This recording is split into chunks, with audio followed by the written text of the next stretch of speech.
Page 17, Old Little Town of Bethlehem. It's a very beautiful piece, and usually there's a lot of accidentals because of the harmony. They've got some interesting chords here. Well, let's go through my little routine for learning a piece of music.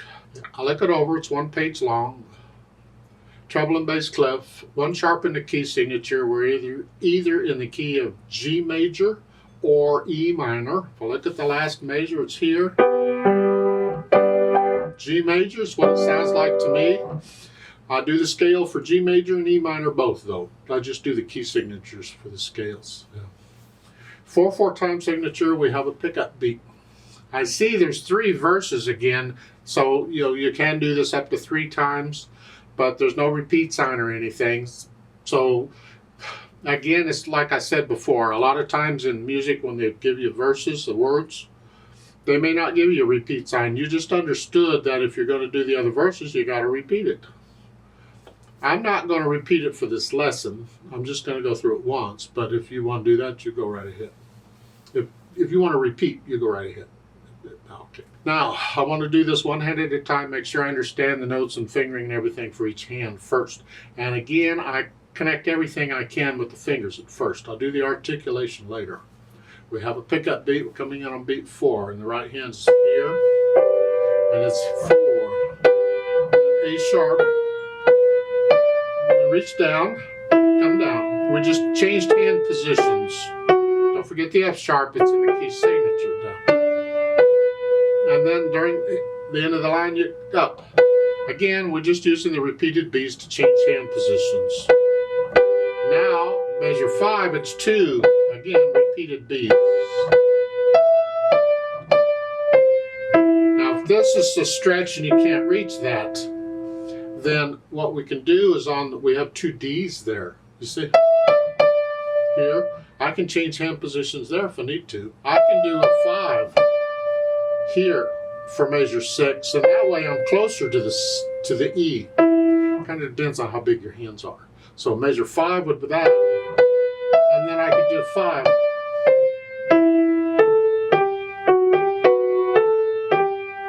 So, as to the fingering, I'll leave that up to you. I give you options here.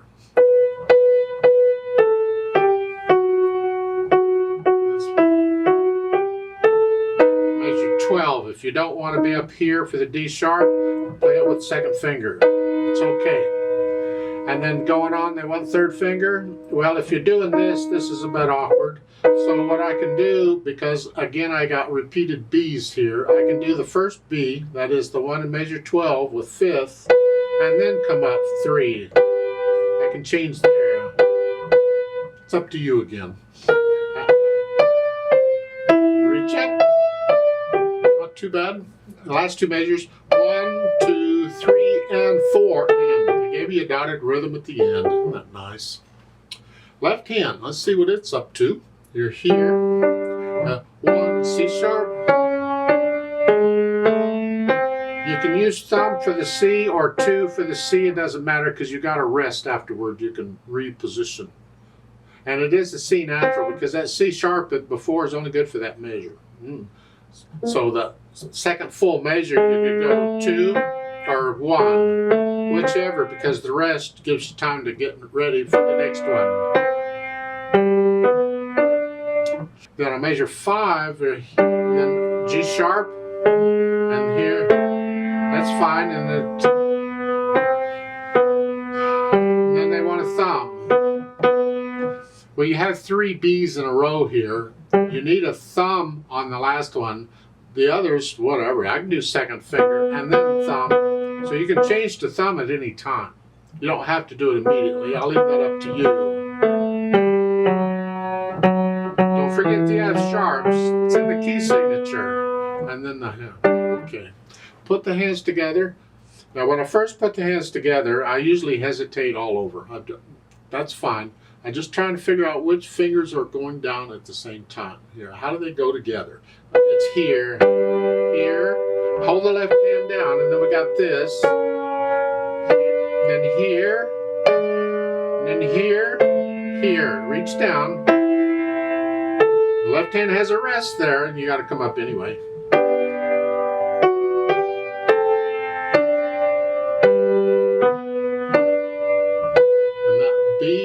measure 4s by itself, and you see, so I go through the whole thing and try and get the hands together, and then I go through it a few hundred times or whatever it takes, and slowly work out the hesitations. I keep it slow, but no hesitations. There's a steady beat throughout. That's important. Once I have that, then I'll think about the articulation.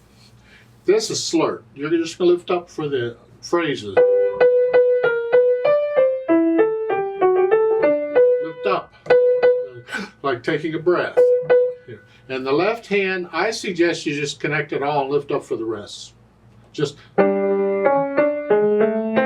because if they've got a slur, I don't know why they're slurred. I'm going to slur it anyway. Just connect the left hand all the way through as best you can. Then the dynamics. MF, mezzo forte or moderately loud, that goes to the melody. And you'll have to decide what you think sort of loud is. It's not loud, it's just sort of loud. The left hand's got to be in the background.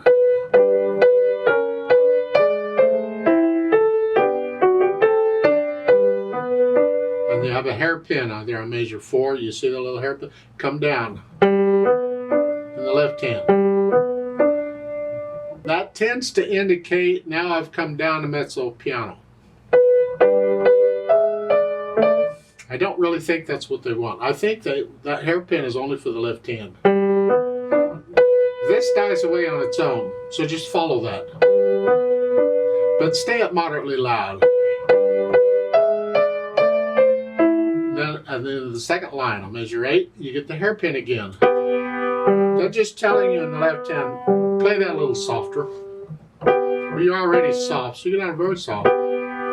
Because now you're loud in the right hand. And there's a difference of opinion on this.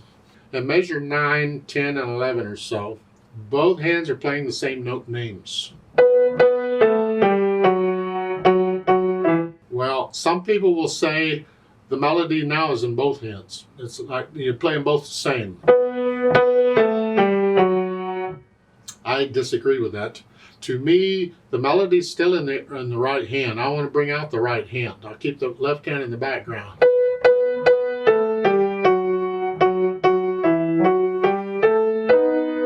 Just because I'm playing the same note names does not automatically make it melody. You can have harmony being an octave apart, and that's what this is. I'm playing in octaves. They're in octaves, but that's still harmony.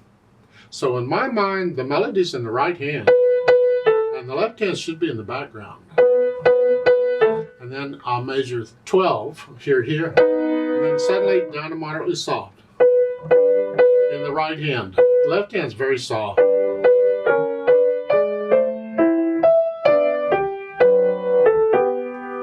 And at the end, the hairpin, just make sure the last note is softer. You don't really need the hairpin. You should do that anyway. It's part of interpreting the music. At the end of a phrase, you come down. Typically, you don't always, but in this piece you do. You come down. Good. Now the speed, brightly. I don't know about brightly. You get recordings of this and you hear it all kinds of ways. Some people just really milk this when you.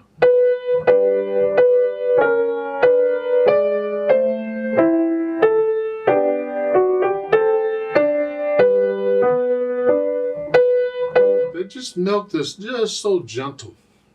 That's not brightly. Brightly is like I've been doing it for.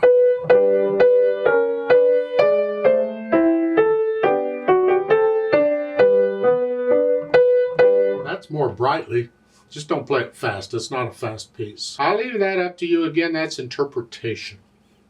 How do you interpret once you got the mechanics out of the way and you can do what the music is telling you to do, then you start feeling the music, you get into the music. How do you interpret it? Now, I always start with the natural accents on interpreting the music. If I haven't added, usually it's a habit with me anymore. I just do the natural accents automatically. Then 4/4 time, 1, 2, 3, 4, 1, 2, 1, 2, like at the beginning. Those first two beats, it should be to here, to here. That's the feeling it should be. Otherwise, the listener will think the first note you played is the first beat of the measure, and it's not. It says here.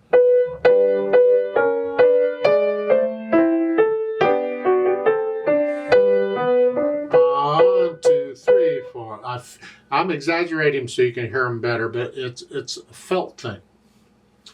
The speed you go, that's interpretation. How do you choose to interpret? Try it at different speeds and see what you feel. The dynamics, articulation, all of that, that's all interpretation. They're giving you a guide on how to interpret it, but it's really up to you on how you interpret it, how you choose. Some people will put in a retardando at the end.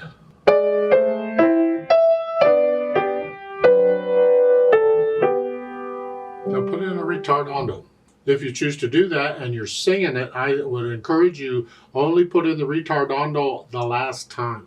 If you're going to repeat and do more verses, don't retardando yet. Keep a steady speed until the very end, and then you can slow down. That lets everybody know that you're finally finished with this. Is it over yet? Yeah. I've added some pedal in here, and we have to be very careful with the pedal because it's too easy to blur it up. If you pedal too much, it just all runs together. If you're not listening, it's okay. I'm hoping you're listening. Why do we pedal? Do you understand why you're pedaling, or just leave the pedal out? You could get through this without any pedal at all. It'd be a little dry, but you could do it. One of the things we use pedal for is to connect repeated notes, because we can't connect them without the pedal. Technically, there's a way, but it's difficult, and it depends on the piano and so forth, so I don't go there. Just, if you want to connect repeated notes, use the pedal. Like at the beginning, you see the pedal there? You're just connecting the B's. That's all it's for. That's all it is, just to connect that. Then at the end of the line, I measure 4 here. We're adding overtones to the longer held notes. It's another reason we pedal sometimes. Not always, but sometimes. The longer held notes, you have more time to hear them. It's nice if you could color them a little bit. Add a little more. Ooh, isn't that nice? Well, that's sort of what they're doing for. They're just coloring it a little bit. Just make sure you lift up the pedal before you play the pickup note. So we hear see, they're showing pedaling all the way through. They're going to cover up the phrasing. I don't want to do that. I'm going to lift the pedal with the hands. So I hear a little silence, and then pedal it. And again, your repeated B's. And again, you don't really need to pedal that, but we want to connect the D's. I want to connect those. So to keep it simple, you could just pedal it like they're showing at measure 5. And then lift it up for measure 6. And I'm using overlapping pedal here, or a lag pedal. The notes go down first and then the pedal. And when I change the pedal, it's after I play the note. So the pedal overlaps just a speck. It's got to be just a speck, because if it was longer than that, ugh. So yeah, measure 5, it's play the notes and then pedal. And then play the notes, measure 6, and then lift up. And again, measure 8. I'm pedaling that for it's a longer note, but I want to lift up so I hear the phrase. Then I can pedal the B's. And I measure 10. I want to pedal the F's. I want to connect those.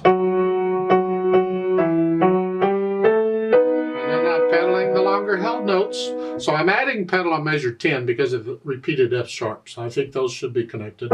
That's sort of what we're doing here. Now in the last 2 measures here, we're adding overtones, and if you're going to slow down, this is nice. I don't know that it's necessary. They added pedal on the here. Well, I would like to add pedal 1 beat earlier. This is the last 2 measures at the bottom here. I'm going to pedal here on this. And the reason is because I want to connect the left-hand chords here to here. I can't connect them. So I'm going to pedal that. So it's here, here, and then I'm going to change the pedal. I have to play the notes. This way I can connect the left hand. That's all I'm doing there. So the last line.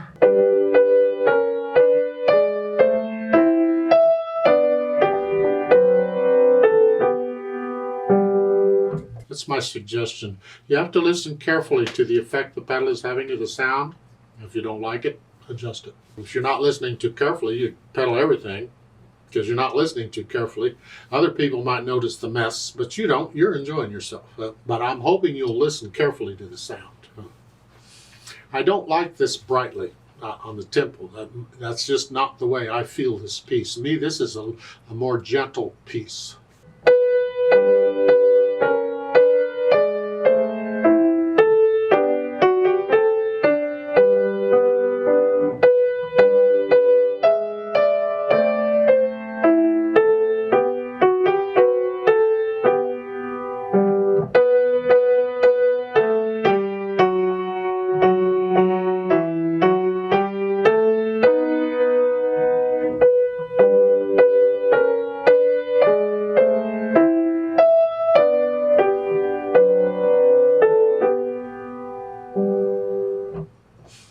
One way of interpreting it, don't copy me. You get into it, you feel it.